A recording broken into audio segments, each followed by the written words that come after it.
উম্মত আমার সামনে এটা তুই কি দিলি? তুমি কি জানো উম্মত, আমি 23টা বছর টানা তোর জন্য কেঁদেছিলাম উম্মত। আমি এমন কাঁদা কাঁদছি রে উম্মত তোদের জন্য।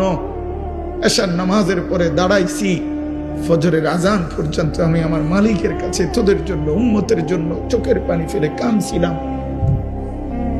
আমার এত চোখের পানি তোর দিল গলাইতে পারলো না। আমি তায়েফের পাথরের আঘাতে আমার পিঠটা চালনির মতো ছিদ্র ছিদ্র হয়ে গেছে রক্তে।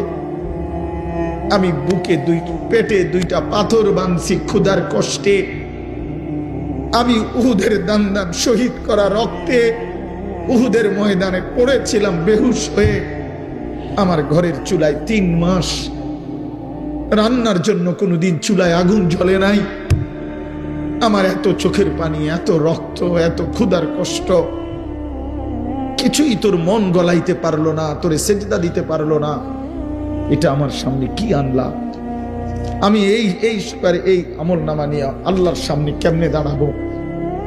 আমি কেমনে বলবো আমার মালিকের কাছে আমি কি সুপারিশ করব? আমি কেমনে বলবো রব্বুল আলামিন এটা আমার শ্রেষ্ঠ নবীর শ্রেষ্ঠ উম্মতের আমল নামা? বল ভাই আমার, তুমিই বলো, তুমিই বলো।